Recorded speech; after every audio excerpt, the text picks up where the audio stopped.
5. The Telltale Tile by Olive Thorne Miller. It begins with a bit of gossip of a neighbor who had come in to see Miss Bennet, and was telling her about a family who had lately moved into the place and were in serious trouble. "And they do say she'll have to go to the poorhouse," she ended. "To the poorhouse? How dreadful! And the children, too?" And Miss Bennet shuddered. "Yes, unless somebody will adopt them, and that's not very likely. Well, I must go," the visitor went on, rising. "I wish I could do something for her, but with my house full of children, I've got use for every penny I can rake and scrape." "I'm sure I have, with only myself," said Miss Bennet, as she closed the door. "I'm sure I have," she repeated to herself as she resumed her knitting. "It's as much as I can do to make ends meet, scrimping as I do, not to speak of laying up a cent for sickness and old age. But the poorhouse," she said again. "I wish I could help her." And the needles flew in and out, faster than ever, as she turned this over in her mind.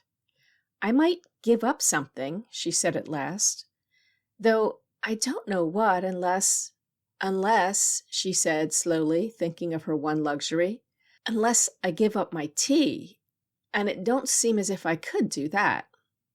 Some time the thought worked in her mind, and finally she resolved to make the sacrifice of her only indulgence for 6 months, and send the money to her suffering neighbor, Mrs. Stanley, though she had never seen her, and she had only heard she was in want.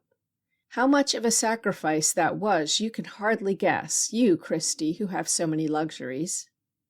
That evening Mrs. Stanley was surprised by a small gift of money from a friend, as it was said on the envelope containing it. "Who sent it?" she asked from the bed where she was lying. "Miss Bennet told me not to tell," said the boy, unconscious that he had already told. The next day Miss Bennet sat at the window knitting, as usual, for her constant contribution to the poor fund of the church was a certain number of stockings and mittens, when she saw a young girl coming up to the door of the cottage. "Who can that be?" she said to herself. "I never saw her before. Come in," she called, in answer to a knock. The girl entered and walked up to Miss Bennet. "Are you Miss Bennet?" she asked. "Yes," said Miss Bennet with an amused smile. "Well, I'm Hetty Stanley." Miss Bennet started, and her color grew a little brighter. "Oh, I'm glad to see you, Hetty," she said. "Won't you sit down?" "Yes, if you please," said Hetty, taking a chair near her. "I came to tell you how much we love you for—" "Oh, don't say any more," interrupted Miss Bennet. "Never mind that. Tell me about your mother and your baby brother." This was an interesting subject, and they talked earnestly about it. The time passed so quickly that, before she knew it, she had been in the house an hour. When she went away, Miss Bennet asked her to come again, a thing that she had never been known to do before, for she was not fond of young people in general. "But then Hetty's different," she said to herself, when wondering at her own interest. "Did you thank kind Miss Bennet?" was her mother's question as Hetty opened the door. Hetty stopped as if struck. "Why, no, I don't think I did." "And stayed so long, too? Whatever did you do? I've heard she isn't fond of people, generally." "We talked, and I think she's ever so nice. She asked me to come again. May I?" "Of course you may, if she cares to have you. I should be glad to do something to please her." That visit of Hetty's was the first of a long series. Almost every day she found her way to the lonely cottage, where a visitor rarely came, and a strange intimacy grew up between the old and the young. Hetty learned of her friend to knit, and many an hour they spent knitting, while Miss Bennet ransacked her memory for stories to tell. And then, one day, she brought down from a big chest in the garret 2 of the books she used to have when she was young, and let Hetty look at them. One was Thaddeus of Warsaw, and the other Scottish Chiefs. Poor Hetty had not the dozens of books you have, and these were treasures indeed. She read them to herself, and she read them aloud to Miss Bennet, who, much to her own surprise, found her interest almost as eager as Hetty's. All this time Christmas was drawing near, and strange, unusual feelings began to stir in Miss Bennet's heart, though generally she did not think much about that happy time. She wanted to make Hetty a happy day. Money she had none, so she went into the garret where her youthful treasures had long been hidden. From the chest from which she had taken the books, she now took a small box of light-colored wood, with a transferred engraving on the cover. With a sigh, for the sight of it brought up old memories, Miss Bennet lifted the cover by its loop of ribbon, took out a package of old letters, and went downstairs with the box, taking also a few bits of bright silk from a bundle in the chest.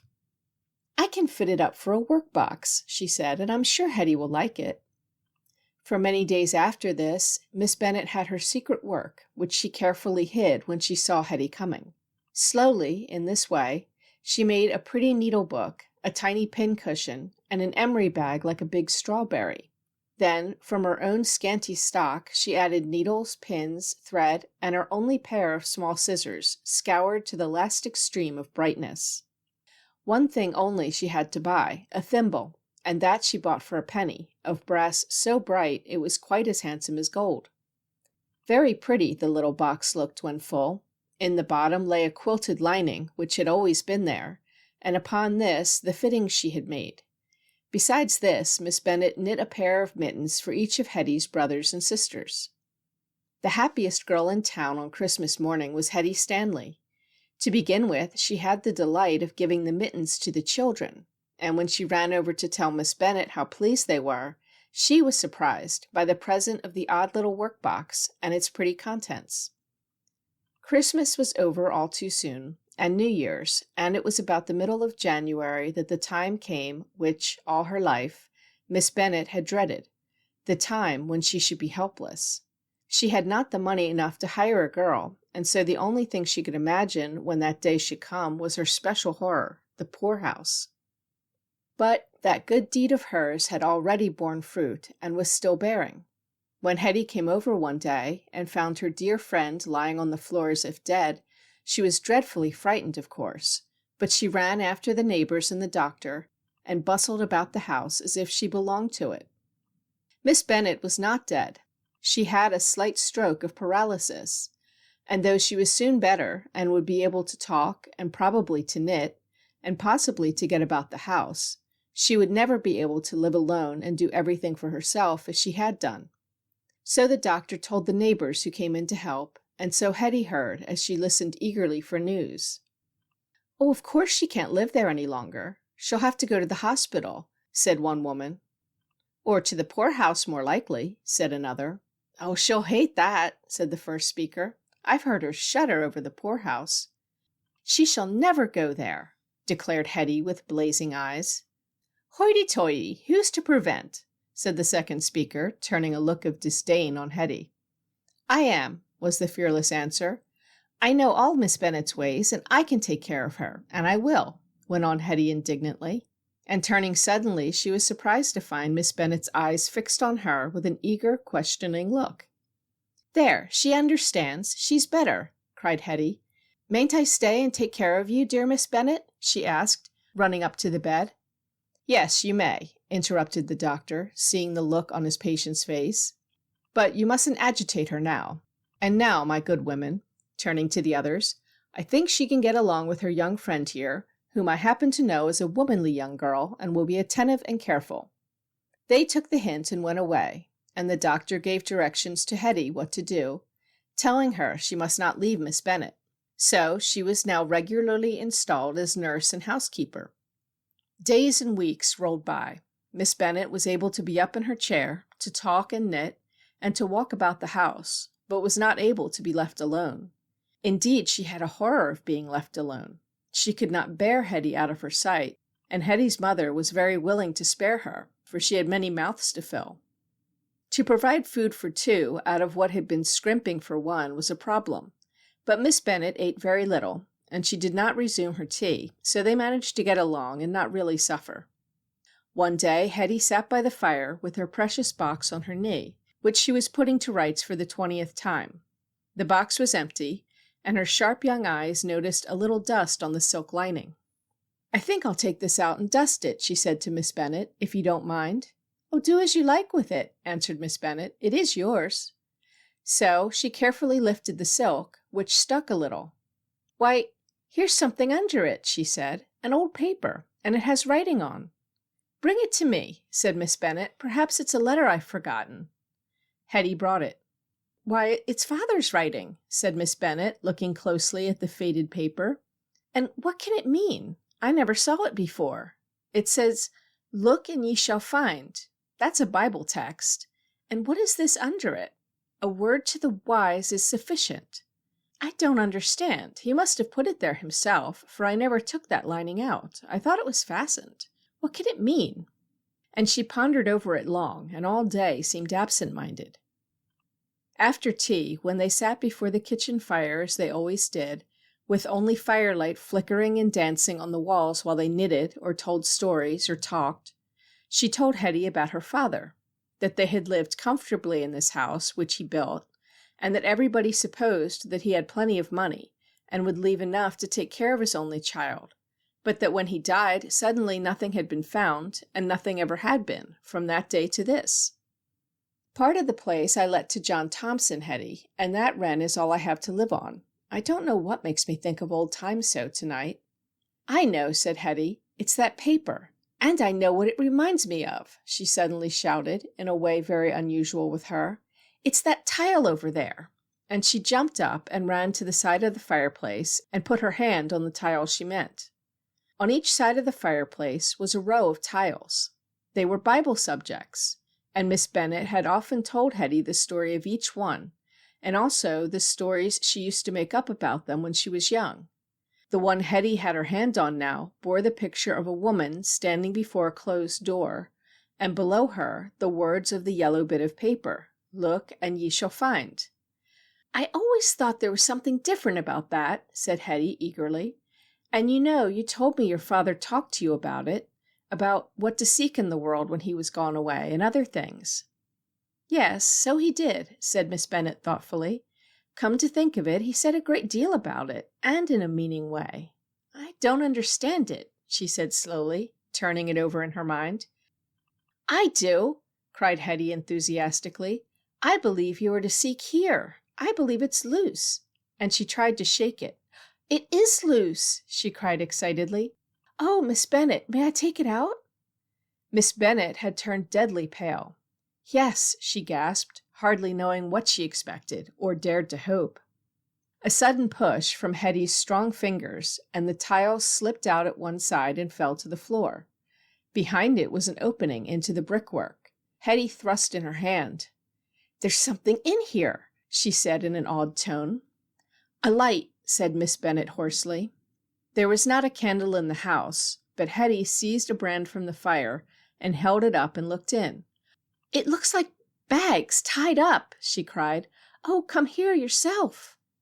The old woman hobbled over and thrust her hand into the hole, bringing out what was once a bag, but which crumpled to pieces in her hands, and with it, oh, wonder, a handful of gold pieces, which fell with a jingle on the hearth and rolled every which way.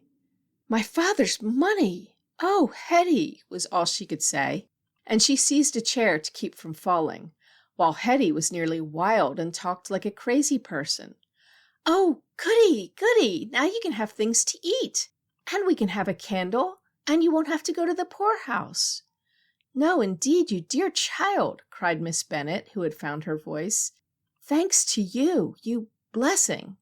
I shall be comfortable now the rest of my days, and you, oh, I shall never forget you. Through you has everything good come to me. Oh, but you have been so good to me, dear Miss Bennet. I should never have guessed it, you precious child. If it had not been for your quickness, I should have died and never found it. And if you hadn't given me the box, it might have rusted away in that chest. Oh, thank God for everything, child. Take money out of my purse and go buy a candle. We need not save it for bread now. Oh, child," she interrupted herself, "do you know, we shall have everything we want tomorrow. Go, go, I want to see how much there is." The candle bought, the gold was taken out and counted, and proved to be more than enough to give Miss Bennet a comfortable income without touching the principal.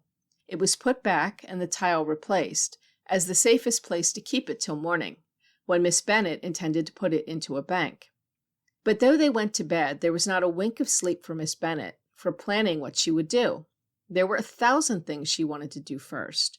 To get clothes for Hetty, to brighten up the old house, to hire a girl to relieve Hetty so that the dear child could go to school, to train her into a noble woman. All her old ambitions and wishes for herself sprang into life for Hetty, for not a thought of her future life was separate from Hetty. In a very short time everything was changed in Miss Bennet's cottage.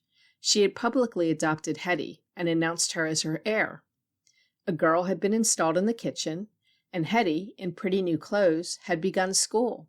Fresh paint inside and out, with many new comforts, made the old house charming and bright. But nothing could change the pleasant and happy relations between the two friends, and a more contented and cheerful household could not be found anywhere. Happiness is a wonderful doctor, and Miss Bennet grew so much better that she could travel, and when Hetty had finished school days, they saw a little of the world before they settled down to a quiet, useful life. "Every comfort on earth I owe to you," said Hetty one day, when Miss Bennet had proposed some new thing to add to her enjoyment. "Oh, dear Hetty, how much do I owe to you? But for you I should no doubt be at this moment a shivering pauper in that terrible poorhouse, while someone else would be living in this dear old house. And it all comes," she added softly, "of that one unselfish thought, of that one self-denial for others." End of chapter 5.